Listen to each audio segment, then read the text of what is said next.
Hey guys, so just thought I would do a new part to the D&D RPG series that we're doing of speaking about all of our characters from the recent campaigns. So today we have Con, who some would probably recognise as, I can't remember who you, Paddy or Liz, well, no, in my Death the Kid shirt. I was Paddy. I was the shorter of the two of us. Yeah, so he helped me out with my Death the Kid shirt. So and when I joined the group, you know, I've learnt a bit from him with the way he's built his characters. So I thought it'd be a good chance to talk about it. So, what do you enjoy about RPG gaming? Well, let's get out of your head. You get to be part of like this whole epic quest and like doing all this cool stuff, as opposed to, you know, getting up, going to work, going back home, playing with the missus and the dogs. It's something different. You get to instead go out and blow up a building, or rescue a maiden, or find this old relic, or do stuff you can't do. Exactly. In real life. Yeah. Things you legally can't do.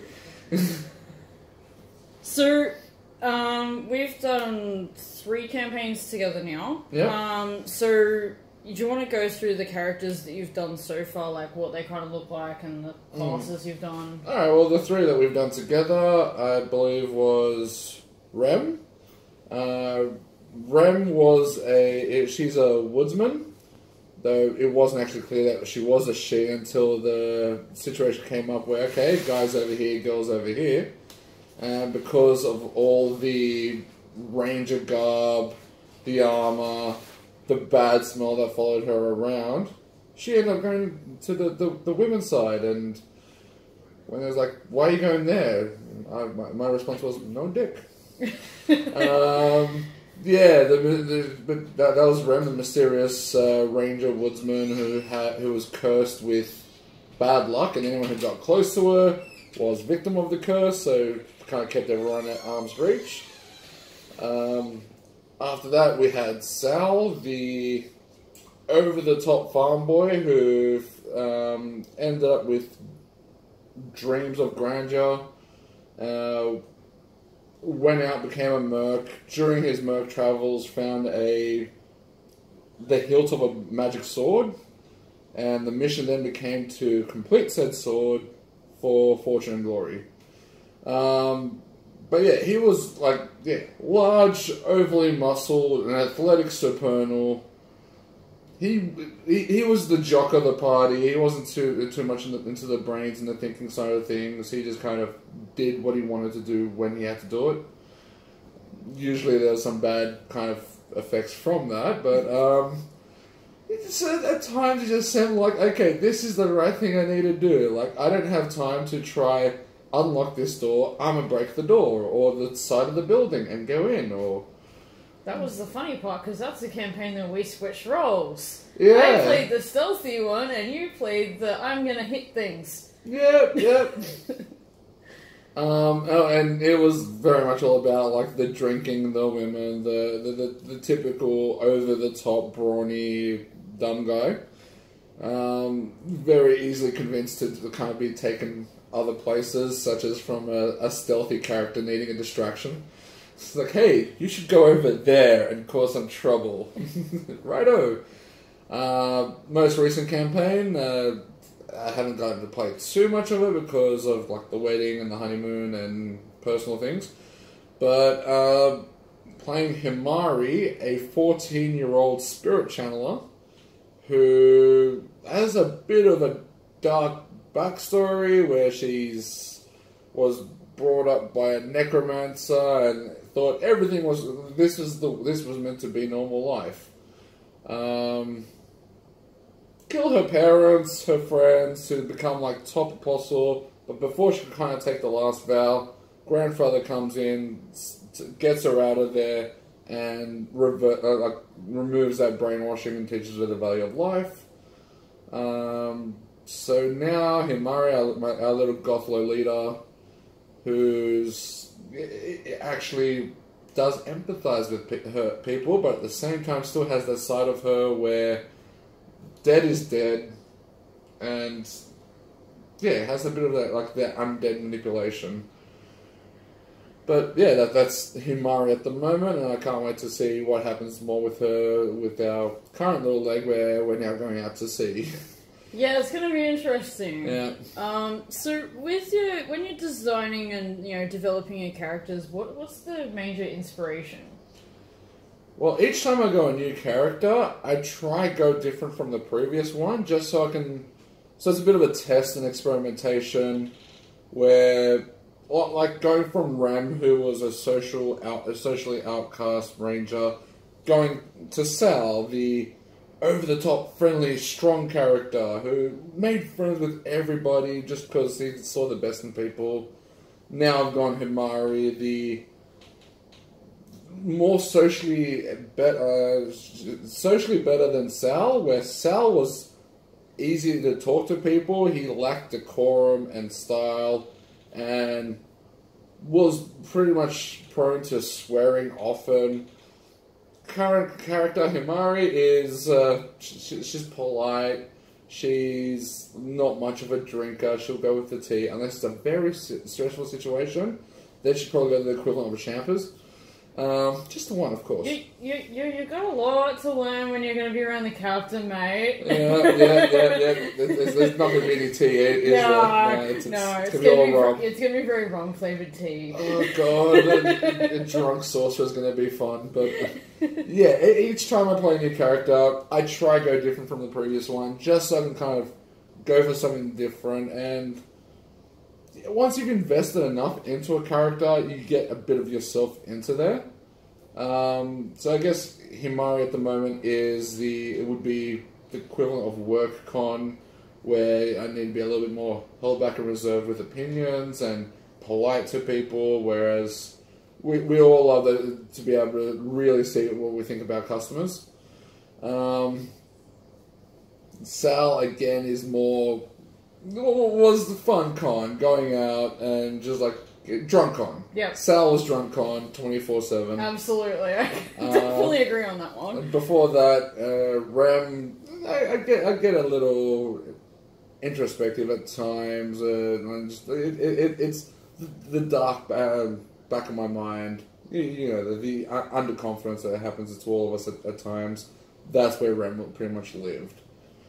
Before that, I had another strong character called Ryuk, who was naive as all hell and just like saw the best in people and didn't know that people may lie and do the wrong thing. Like he was a recent to the world, and it was all very new to him. So each time it's a little bit of me, but it's also a challenge to kind of like try open up that aspect of me. And it's a scary part because you realise how you don't really want to open up that part the further you go into it. Yeah, right now trying to bring WorkCon into like a social setting, it gets a little, it's a little difficult, especially when you've got other like really strong personalities. But yeah, no, it's about finding the niche and fitting in where I can with my character and her expertise. Yeah. So, with the 3 campaigns we've done, what are your favourite moments? Because I know there's a lot of things particular moments that you would have had that stood out. Let's see, with Rem, there were quite... I loved Rem's limit break. So yeah, with the whole... Whenever a high-stress situation comes up, our characters would have the limit break, something where it would change, go wrong, or be different. In the case of Rem, hers was going from a stealth supernal that could hide without even trying to, and when she would break, she'd go into what I call Paris Hilton mode, where it had to be all about her, and just like, all attention had to be here, whereas regular Rem was very shy and not attention-seeking. But going into that mode for the first time and there was a whole situation with like soldiers after us, and managed to turn the entire thing into from these soldiers causing a ruckus to everyone needs to look at me instead and notice me and how pretty I am. And then being sideswiped by a giant pelican because just of my bad luck. Oh, the damn pelican! A giant pelican. That haunted you for the rest of the campaign. Furthermore, in that game, I had a negative intimacy towards pelicans. I did kill that pelican, but the memory lived on. The pelican was just an ongoing issue. And a lot of my interactions with Zeke. Rem had a pet robo... It was like a mini Tyrannosaurus. It was meant to be a raptor, but it ended up being a mini T-Rex instead. And just like Zeke the T-Rex was meant to just be kind of like he's my mount, my horse, my bit on the side, but ended up having a whole lot of personality in itself and just really personified gluttony. And just ate metal randomly, knocked down stores, and just all sorts of hijinks. So yeah, those are some good times with Rem. With Sal, let's see. I remember at one point, Ross's character at the time, Sebastian, was pushing Sal to do the best he could during a training situation before we ended up going back into a town that didn't like our kind of characters. And yeah, going the best I could do, ended up emitting a little mini sun of an aura around me, which suddenly brought the attention of the entire town, and we had to spend like two game sessions running away because I was told, do the best you can, and I did. And we just kind of had to leave and calm down, and then try to sneak back in. There was that. There was the catching up with the lady whose name I didn't get, but then next day she ended up being almost dead. And the not dead, not hooker. The not dead, not hooker. Because I didn't know her name. I didn't know whether I paid her or not, so... But then she turned out not being dead, so then she was dubbed the not dead, not hooker, whose name might be Tracy or Linda or... I have no idea. We never even got her name, even after we found out she was okay, and she didn't know what had happened with the whole not dead bit, but was so amazed by the night before that she became a stalker. But we never got her name. She was just the not dead, not hooker. Who probably is still to this day, if that story continued on, following Sal and wanting his babies. Pretty much. Yeah, and with Himari, I've only had the 2 sessions with her so far, so not a whole lot has really happened that's really caught my attention with her. It was kind of funny that between the absence during my honeymoon, we explained Himari away by the madness that we're in and being on lockdown, especially the magical sector of it, where Himari was kind of unlocking and practicing. And the door to the release for it was outside, where none of the other characters really didn't know occult. So they didn't know that the magic was saying, pull this lever to open. So I was stuck in there for about 3 days, just meditating and being really, really hungry. I gotta say, your entrance went into the banquet thing that we were at. You're just like, what's up? I literally got let out, and then somehow I was at the banquet. And you guys might have, I pulled on the decorum. I was polite.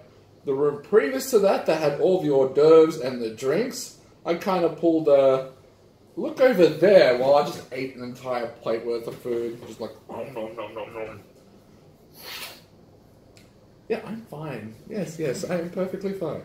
Yeah, the picture of etiquette. It'll be interesting to see once she's around the captain. I'm very curious to see what's going to happen. Crew. Oh, being a socially etiquette character on a crew full of pirates that are drunk and stealing. It's going to be fun. It is going to be interesting. I feel like I'm going to throw your monkey off the side of the boat, though. No, Frank, he's amazing. I'm sure he can swim. He'll come back. So what challenges have you faced with your characters? Well, one I'm finding at the moment with Himari, also known as Himari the Humble. I'm trying to downplay the character and be kind of quiet and polite. Not things I usually am. I'm usually loud, obnoxious. So I know these things about me, but yeah, I'm trying to play a much more humble and quiet sort of character. Which means there are at times that stuff I want to do, but I'm kind of holding back because it'd be a little bit too loud and over the top.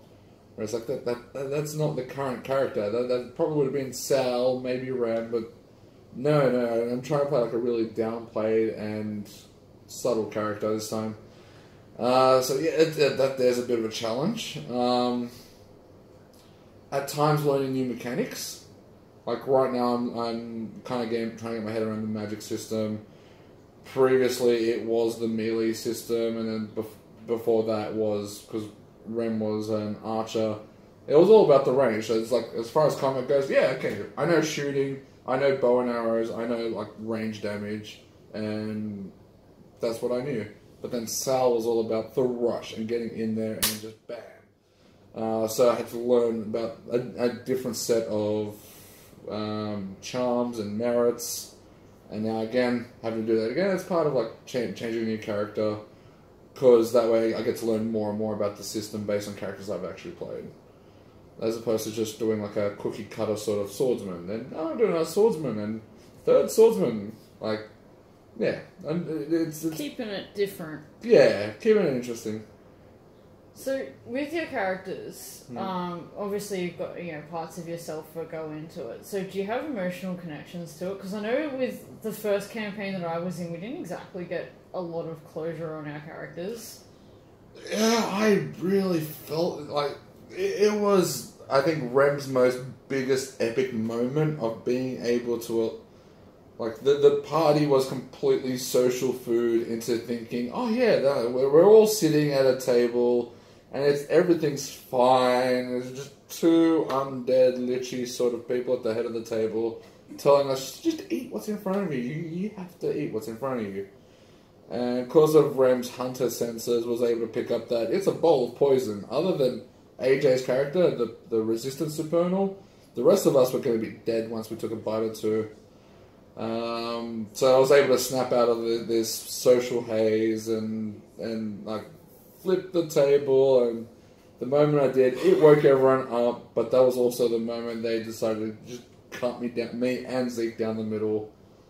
And at that moment my heart just broke, like, oh, okay, there ends the story of Ram. That was my first character death as well. Oh. Like in any game I've played in like the last 10 to 15 years. Yeah, that was my first character death. I know it hurt Rue to do it as well, but it did feel like it was kind of a closure point. She went down in a blaze of glory, helping her friend, finally having friends as well. Whereas at the start of the campaign, she would have been like, screw this, I'm going back into a tree and going for a nap. Y'all can handle this. But yeah, especially after a long campaign, you get invested in a character. And yeah, I really cared about Rem. Sal, I didn't feel like we played long enough to really get that commitment. I enjoyed Sal. Sal was fun to play. But you can always bring him back in another campaign, though. I might bring someone in the spirit of Sal back. So someone Sal-like, but maybe a little bit different. Again, I just don't want to copy and paste like, oh, here's a character I previously played, but with blonde hair instead of a brunette. Haha. Or here's Malibu Stacy, but she has a hat.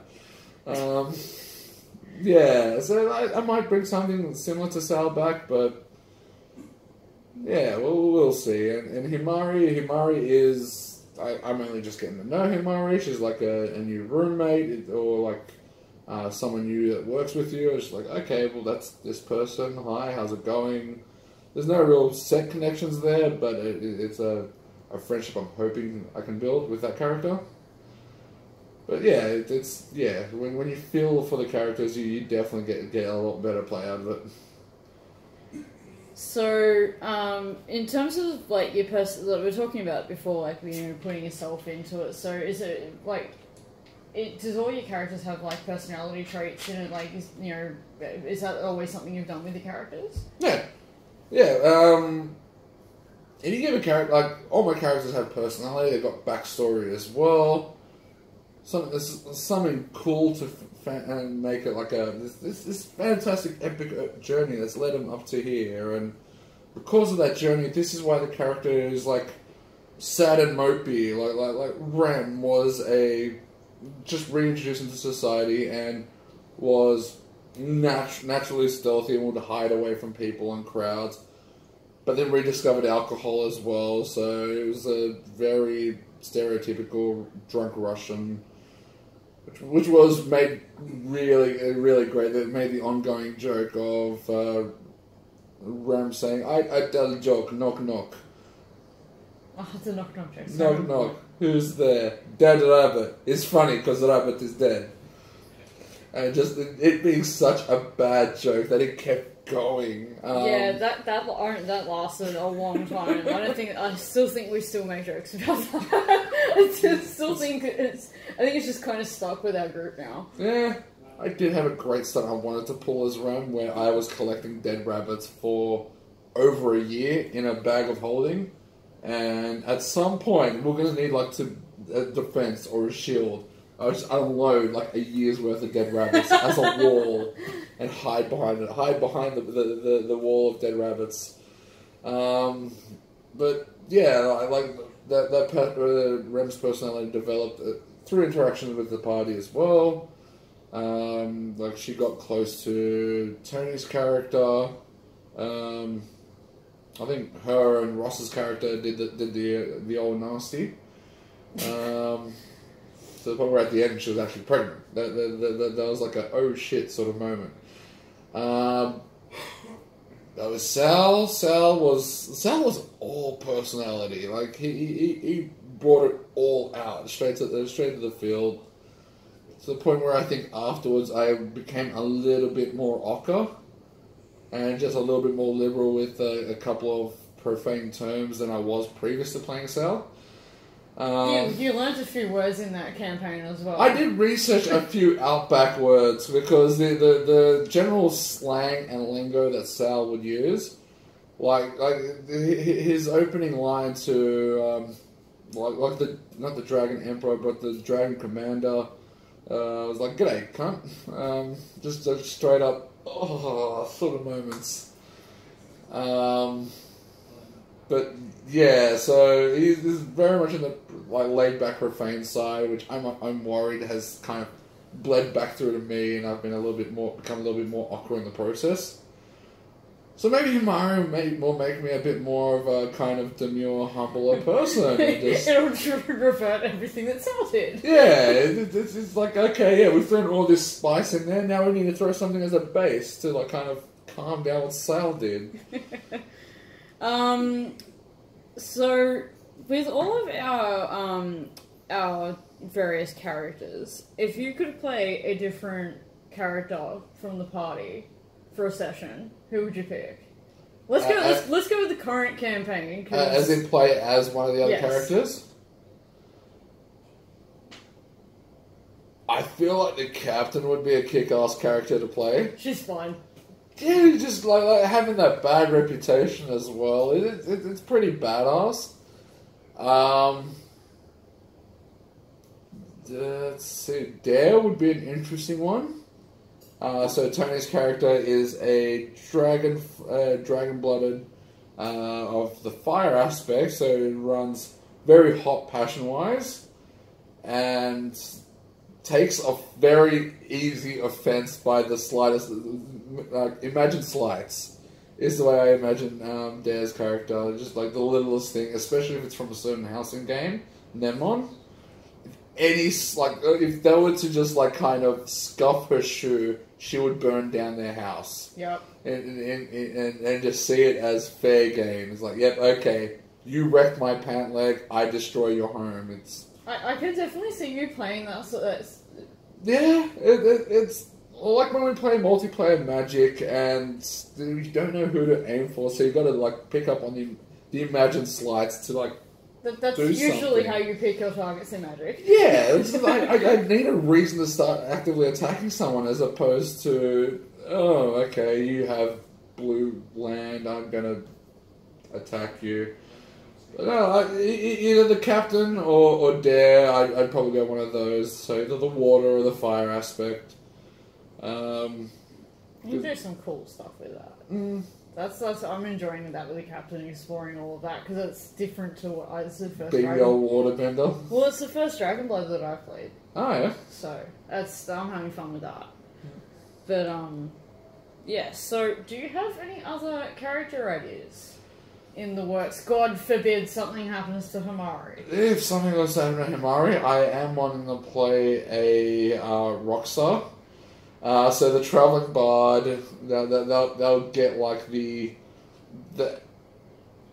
Rem's Paris Hilton mode will be a constant for this character, where the character himself will have this grand, fantastic backstory about how he was raised by wolves, but then to the next person he might tell them that he actually didn't have parents. He was hatched from a mountain. And then the next person he'd say, oh yeah, nah, father was a pirate king, mother was like head of the Imperial Isles, or whereas in actual honest fact, he grew up just in a regular town. He was a merchant's son. There's nothing interesting about his upbringing. Grandfather left him a instrument of some sort. The instrument was magical, which he managed to unlock, and it's started him down the path of stardom. So obviously he wouldn't tell anyone about that sort of background. No, that's far too boring. And yeah, so he'll be like a performance supernal. As far as weapon goes, so did you ever play Mortal Kombat 3? Oh, a long time ago. Or Banshee from X-Men, the Sonic Scream. So yeah, that's going to be my primary weapon of choice. Just the Sonic Scream. It's going to be really interesting because I have something very, very, very, very much in a similar kind of pipeline in terms of the Banshee Scream. We've got a band. Mine's more based on Sylvanas though. Okay, alright. Well, then you could be a backup singer. Okay, so we'll get some of the others to be like drums, and I'm obviously lead guitar and singer because my character is we'll just make amazing. Metalocalypse. Yeah, we're going Metalocalypse on this. The big goal is to be heard by everybody in creation, including the gods who are currently wrapped up playing games of Divinity to keep them distracted. I want to stop the games of Divinity and make the gods pay attention to me. I want to rock that hard.